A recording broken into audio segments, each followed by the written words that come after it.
झारखंड में प्रतियोगी परीक्षाओं की विश्वसनीयता पर एक बार फिर सवाल खड़े हो गए हैं। बात हो रही है साल 2024 में आयोजित की गई जेएसएससी सीजीएल परीक्षा की, जिसका प्रश्न पत्र लीक हो जाने का मामला सामने आने के बाद हड़कंप मच गया था।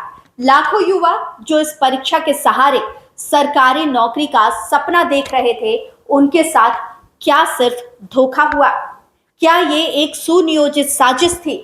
और अब जबकि इस पूरे मामले की जांच कर रही सीआईडी ने अदालत को बताया है कि कई आरोपी सरकारी सेवा में है, तो एक और बड़ा सवाल उठता है, क्या सरकारी सिस्टम के भीतर ही पेपर माफिया की जड़ें जम चुकी है?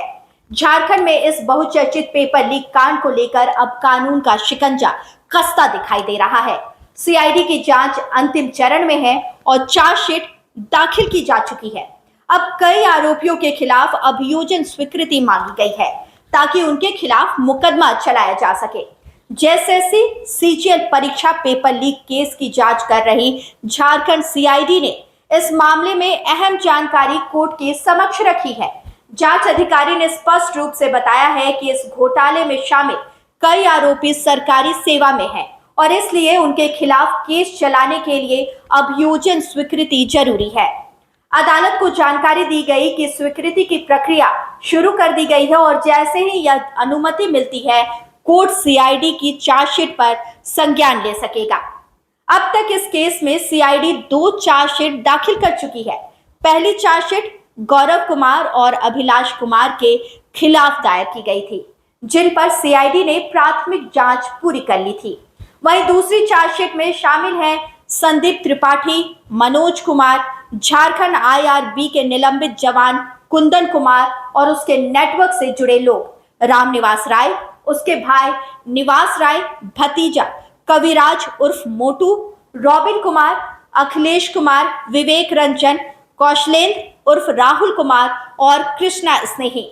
इन सभी नामों को सीआईडी ने अपनी चार्जशीट में वैज्ञानिक साक्ष्यों और अन्य ठोस सबूतों के साथ जोड़ा है।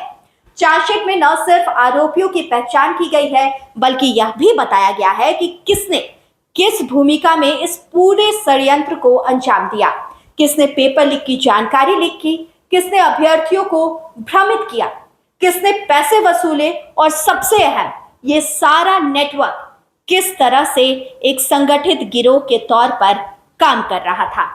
यह मामला 21 और 22 सितंबर 2024 को आयोजित जेएसएससी सीजीएल परीक्षा से जुड़ा है, जो राज्य के सभी जिलों में 3 पालियों में कराई गई थी। परीक्षा से कुछ ही दिन पहले सीआईडी को इनपुट मिला कि एक संगठित गिरोह द्वारा परीक्षा के इच्छुक अभ्यर्थियों से पैसे वसूले जा रहे हैं।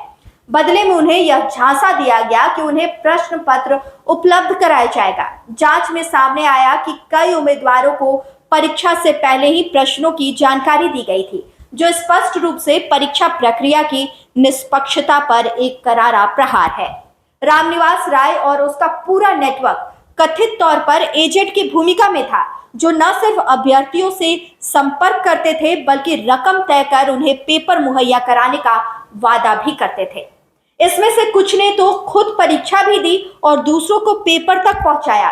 वहीं कुंदन कुमार, जो पुलिस बल का हिस्सा था, उसकी भूमिका और भी संवेदनशील मानी जा रही है, क्योंकि वह सिस्टम के भीतर से गिरोह को मदद पहुंचा रहा था। यह पूरा प्रकरण केवल एक पेपर लीक का मामला नहीं है, बल्कि यह दर्शाता है कि भ्रष्टाचार किस गहराई तक सरकारी व्यवस्था में समा चुका है।